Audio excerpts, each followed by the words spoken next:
तो 23 अगस्त को जो हिस्टोरिक डे था हमारा, landing of soft landing on moon, so which put, जिसने भारत को इंडिया इज़ ऑन मून ऐसे जो कहा जाता है कि भारत को मून पे पहुंचा दिया, और पूरे देश में जो एक खुशी की लहर दौड़ गई थी। तो उसके बाद के जो इवेंट है उसमें जैसा कि हमारे 3 मुख्य उद्देश्य थे ये चंद्रयान 3 मिशन के, जो तो एक तो था सॉफ्ट लैंडिंग, वो तो उसी दिन 23 अगस्त को हमने देख लिया। उसके बाद 4 साढ़े 4 घंटे बाद जब रोवर प्रज्ञान रोवर लैंडर से बाहर निकल के चंद्र की सतह पर घूमने लगा, तो वो हमारा दूसरा उद्देश्य था कि रोवर को एक्टिवेट करना और उसको चंद्र की सतह पर घुमाना। और उसके बाद तीसरा जो मुख्य उद्देश्य था कि उसके बाद जो साइंटिफिक एक्सपेरिमेंट करना, जो वैज्ञानिक परीक्षण हमको करने थे, तो वो तीसरा जो हमारा उद्देश्य था उसकी पूर्ति के लिए जो पिछले 10-11 दिन से हम कार्यरत थे हमारे वैज्ञानिक, तो उसमें भी काफ़ी सफलता मिली है। तो कुल तरह से ये मिशन बहुत ही अधिक रूप से सफल रहा है। जो हमारे 3 मुख्य उद्देश्य थे वो पूरे कर लिए गए हैं, और अभी उसका जो भी हमने डेटा कलेक्ट किया है उसका एनालिसिस, विश्लेषण और वैज्ञानिक तौर पे उसका अन्य कुछ उसके जो परिमाण निकल सकते हैं, तो उसके बारे में तो कार्य चलता रहेगा अभी। तो ये तो डेटा कलेक्शन की शुरुआत थी, और उसके बाद जो जहाँ जितना हम डेटा कलेक्ट कर पाए वो सब करने का प्रयास किया गया है इन दिनों में। और 3 सितंबर यानी कि कल शाम को अभी पूरा मिशन जो हमने उसके जो 3 मुख्य उद्देश्य वो पूर्ण करते हुए, तो हाल में तो उसमें उसको विराम दिया है। और उसके बाद 14 दिनों की जो भयानक रात्रि वहाँ होती है तो वो शुरू हो गई है। तो उसको देखते हुए बाद में हम 14 दिनों बाद, जब पृथ्वी के जो 14 दिनों बाद हम देखेंगे कि उसमें से कुछ और हम हासिल कर पाते हैं कि नहीं, उसको रिवाइव करके जितना हो सके और भी प्रशिक्षण अगर कर पाए तो वो हमारे लिए जो वो बोनस होगा जिसको कहा जाएगा, तो उसकी प्रतीक्षा करें। अभी तो यही कार्य रहा है, और बाकी जो हमने डेटा कलेक्ट किया है उसका परीक्षण, संशोधन जो भी करना है उस पर आगे कुछ अगर हम उसका विश्लेषण करके कुछ नए परिमाण निकाल पाए, कुछ नए उद्देश्य उसमें से बाहर आए, तो उसके लिए अभी हमारे वैज्ञानिक कार्यरत रहेंगे। तो ये अभी तक का मुख्य उसका विवरण है। इन जो तीनों जो हमारे मुख्य उद्देश्यों के साथ हमने ये मिशन शुरू किया था, तो बहुत अधिक मात्रा में ये मिशन सफल रहा है। और इसके लिए जो भी मेहनत जिन जिन लोगों ने की, इसरो के वैज्ञानिकों ने की तो की ही थी, पर साथ में हमारे करोड़ों भारतवासियों की जो शुभेच्छाएं थी और शुभकामनाएं थी वो सब भी हमको काम में आई, और इस ये मिशन पूरी तरह से हमारे देश का नाम एक गौरवपूर्ण इतिहास रचने में सफल हो पाया है। तो इसका हम सबको बहुत खुशी है उसकी। सर, खास करके इसरो के बहुत सारे प्रोजेक्ट कर रहा है। अभी आदित्य L1 भी सफलतापूर्वक लॉन्च हुआ है। साथ साथ सर बाकी प्रोजेक्ट जैसे कि गगनयान भी है पाइपलाइन में, तो सर क्या स्टेटस है वो सारे प्रोजेक्ट्स का, और कब तक इसकी जानकारी लोगों को मिलने की संभावना? तो इसरो के, हम जैसा कि आपको पता ही है कि इसरो एक कोई मिशन पे कार्य नहीं करता है, अलग अलग तरह के, क्योंकि हमारा मुख्य उद्देश्य सामान्य आदमी और कॉमन मैन एंड सोसाइटी, जो विक्रम साराभाई ने जो हमको प्रण दिया था कि जो इस उद्देश्य से भारतीय अंतरिक्ष कार्यक्रम की स्थापना हुई थी कि हम अंतरिक्ष जो संशोधन है उसका उपयोग हम सामान्य आदमी के लिए करेंगे। तो उसके वो उद्देश्यों के लिए अलग अलग प्रकार के मिशन हमारे यहाँ चलते ही रहते हैं, जिसमें सैटेलाइट कम्युनिकेशन है, नेविगेशन है, उसके साथ रिमोट सेंसिंग, उसमें रिमोट सेंसिंग में भी रडार बेस्ड रिमोट सेंसिंग है, फिर optical camera based remote sensing है, और उसके साथ साथ चंद्रयान, मंगलयान, गगनयान जैसे जो प्लानिटरी मिशंस है, और साथ में स्पेस साइंस के मिशन। तो ये सब पैरेलली सब पूरी तरह से सभी कार्य एक साथ चलते ही रहते हैं। और उसके साथ साथ ये मिशन तो टेक्नोलॉजी अचीवमेंट है, जो सैटेलाइट लॉन्च करने के बाद उसमें से जो डेटा आता है उसका जो सही उपयोग करना है, एप्लीकेशन, तो और साइंस, तो उसके बारे में भी कार्य चलता रहता है। तो इस तरह से तकनीकी और विज्ञान और उसके संशोधनों को लेकर उसके उपयोग, तो वो सबका कार्य निरंतर इसरो में अलग अलग ग्रुप हमारे जो हैं, अलग अलग टीम हैं, वो सब करते ही रहते हैं। तो इस तरह से ये तो एक मिशन अभी जस्ट ख़त्म हुआ है, अभी पूरी तरह से ख़त्म हुआ ऐसा तो नहीं कह सकते चंद्रयान का। उसकी जैसा मैंने बताया 14 दिनों बाद हम देखेंगे कि और भी कुछ उसमें से हासिल कर पाते हैं कि नहीं। बट साथ साथ में अन्य जो मैंने वो बताया विषय डोमेन्स, उसमें भी कार्य चल ही रहा है। तो जैसे गगनयान का जो एक कार्य चल रहा है, प्रधानमंत्री जी ने घोषणा की थी कुछ सालों पहले कि हम आदमी को अंतरिक्ष में पहुंचाएंगे, तो उसका कार्य भी चल रहा है। तो उसकी जो टेस्ट व्हीकल है फर्स्ट, तो उसका पहला जो टेस्ट व्हीकल का टेस्टिंग अभी हम कुछ इस निकट भविष्य में करेंगे। तो वो एक बड़ी खबर होगी सबके लिए, देश के लिए, कि उसका एक पहला चरण हम पूरा कर देंगे गगनयान के बारे में। उसके बाद 3-4 और चरण हमको पार करने हैं, उसके बाद हम आदमी को भेज पाएंगे। तो इस दिशा में अच्छी तरह से प्रगतिपूर्वक कार्य चल रहा है, तो उसके भी देश को जानकारी मिलेगी कुछ ही समय बाद। तो ये तो एक हुआ। उसके साथ साथ हमारे नेविगेशन प्रोग्राम और कम्युनिकेशन के सैटेलाइट भी चलते रहते हैं अलग अलग उद्देश्यों के लिए, तो वो भी कार्य चल ही रहे हैं। उसके साथ साथ रिमोट सेंसिंग के मिशन तो हमेशा चलते ही रहते हैं हमारे। तो ऐसे अलग अलग प्रकार की कार्यवाही चलती ही रहती है, और ये मिशन सभी पैरेलल चलते रहेंगे और चलते रहे हैं। तो और उसके बाद जो नेक्स्ट लॉन्च हो सकता है, वो जो हमारा वेदर सेटेलाइट है इनसेट 3DS, तो वो अक्टूबर नवंबर में उसकी भी काफ़ी संभावना है कि उसको भी हम प्रक्षेपित कर पाएंगे। तो इस तरह से बहुत सारे मिशन पाइपलाइन में हैं। कौन सा पहले शुरू हो जाएगा या प्रक्षेपण होगा, वो अभी कह पाना मुश्किल है, डिपेंडिंग ऑन हमारी जो लॉन्च पैड पे अलग अलग कार्य चल रहे हैं श्रीहरिकोटा में भी और अलग अन्य सेंटरों में भी। तो जो पहले पूर्ण होगा उसका पहले प्रक्षेपण कर दिया जाएगा। सर, अगला सवाल कि आदित्य L1 जो है वो लॉन्च किया है सफलतापूर्वक हमने, तो अभी क्या उसकी सिचुएशन है, क्योंकि पहुंचेगा तो 4 महीने बाद 127। हाँ, तो अब जैसा कि आपको पता ही है कि जब हमने 2 सितंबर को उसका प्रक्षेपण किया तो उसको ट्रांजिशन ऑर्बिट में रखा था 235/19,000 किलोमीटर रफली। तो उसके बाद उसका जो पहला अर्थ बर्न है वो भी नेक्स्ट डे हो गया था 3 सितंबर को। तो उसके बाद उसका ऑर्बिट अभी अगेन हमने बढ़ाया है। तो इस तरह से उसका ऑर्बिट बढ़ाते हुए 4 या 5 अर्थ बर्न करने के बाद उसको सूर्य की ओर रवाना किया जाएगा। और जैसा कि आपको पता ही है कि लैग्रेंज पॉइंट L1 पे उसको जाना है, जो कि यहाँ से लगभग 15 लाख किलोमीटर दूर है, और जो कि सूर्य का डिस्टेंस देखें तो वो तो 1500 लाख किलोमीटर है। उसमें हम 15 लाख किलोमीटर मीन्स 1% ही उसका जाएंगे। L1 पॉइंट तक जाते जाते हम खाली 1% ही कवर करेंगे सूर्य की दूरी का। उसके बाद हम वहाँ उसको हेलो ऑर्बिट में प्रक्षेपित करेंगे। सो वो फिर बाद में वहाँ से कॉन्स्टेंटली सूर्य की ओर देखता रहेगा और सूर्य के बारे में अलग प्रकार के जो प्रशिक्षण है वो करता रहेगा, और जो इन्फॉर्मेशन है कलेक्ट करता रहेगा, और वो डेटा हमको यहाँ पृथ्वी पे मिलता रहेगा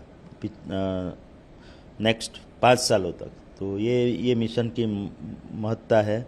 और उसके जो 7 इंस्ट्रूमेंट है, 7 उस पर जो सेंसर्स पेलोड लगे हैं, वो अलग अलग डोमेन्स में अपना कार्य करते रहेंगे, और साथों से हमको काफ़ी महत्वपूर्ण जानकारी मिलने वाली है। तो हम सब पूरी उत्सुकता के साथ उस दिन की राह देख रहे हैं जब हम 127 दिन बाद उसको हेलो ऑर्बिट में इंसर्ट करेंगे, जो बहुत ही क्रिटिकल ऑपरेशन होगा, क्योंकि आज तक हमने कभी ये किया नहीं है। तो उसका जो ऑर्बिट है वो भी एक विचित्र प्रकार का ऑर्बिट है, जिसमें इंसर्ट करना इतनी आसान बात नहीं है। बट हमको पूरी आशा है कि हमारे अभी तक के जो चंद्रयान मंगलयान के अनुभव के आधार पे हम ये कोशिश करेंगे और इसमें सफलता भी हासिल अवश्य करेंगे। और उसके साथ ही ये सूर्य मिशन हमारे लिए अगेन एक हमारे अन्य पहले के जो प्लानिटरी मिशन है उसी तरह एक मिसाल बन के आगे रहेगा, जिससे हमको काफ़ी महत्वपूर्ण साइंटिफिक वैज्ञानिक प्रशिक्षण खोज के लिए डेटा मिलता रहेगा। और उसके बाद जो सूर्य को समझना इतना कठिन है उसके बारे में और भी जानकारी हम प्राप्त कर पाएंगे। और सर चंद्रयान-3 के ऊपर हम लोगों ने जैसे देखा कि सल्फर के भी कुछ अंश मिले हैं, ऑक्सीजन भी मिला है, तो आप लोगों ने क्या क्या ज़्यादा ऑब्जर्व किया कि क्या क्या है वहाँ पे, लोगों के रहने के लिए टेम्परेचर कितना है, उसके बारे में? तो चंद्रयान-3 मिशन जैसा कि मैंने बताया अपनी पूर्णता की ओर जा रहा है, और हमने कल यानी कि 3 सितंबर सायंकाल तक उसको दोनों लैंडर और रोवर को स्लीप मोड में रख दिया है, यानी कि उसको स्थिर मोड में रख के उसको 14 दिन बाद हम प्रयास करेंगे कि दोनों को रिवाइव करके आगे कुछ एक्सपेरिमेंट कर पाए, खोज कर पाए, तो उसके बारे में हम प्रयत्न करेंगे। और जहाँ तक जैसा कि आपने पूछा कि क्या हासिल हुआ अभी तक, तो जैसा कि 3 मुख्य उद्देश्य के बारे में तो मैंने बता दिया आपको कि सॉफ्ट लैंडिंग हो गई, उसके बाद रोवर प्रज्ञान चंद्र की सतह पर घूमने लगा, और उसके बाद जो वैज्ञानिक प्रशिक्षण करने थे हमको वो भी अच्छी तरह से किए गए। तो उसमें मैं जो थोड़ा और बताना चाहूँगा उसके बारे में कि जो वैज्ञानिक परीक्षण हुए उसमें लैंडर के जो 4 पेलोड थे, तो चारों ने बहुत अच्छी तरह कार्य किया। जो रंभा पेलोड है उसने वहाँ के जो प्लाज्मा रिलेटेड इन्फॉर्मेशन की माहिती हमको बहुत डेटा कलेक्ट किया है। उसी तरह से जो सिज्मिक एक्टिविटी वहाँ के जो जैसे पृथ्वी पे अर्थक्वेक आते हैं, भूकंप आते हैं, उसी तरह चंद्र की सतह पर भी जो सतही वेरिएशन दिखा गया है भूकंप जैसा, तो उसके बारे में भी काफ़ी इन्फॉर्मेशन जो सिज्मिक सेंसर था, सिज्मिक सेंसर ने कलेक्ट किया है। और चास्टेक के बारे में तो आपको पता ही है कि किस तरह से +50 डिग्री सेंटीग्रेड से लेके -10 डिग्री सेंटीग्रेड तक वहाँ चंद्र की सतह से लेके अंदर ज़मीन तक टेम्परेचर का वेरिएशन होता है, तो उसके बारे में काफ़ी डेटा कलेक्ट किया है।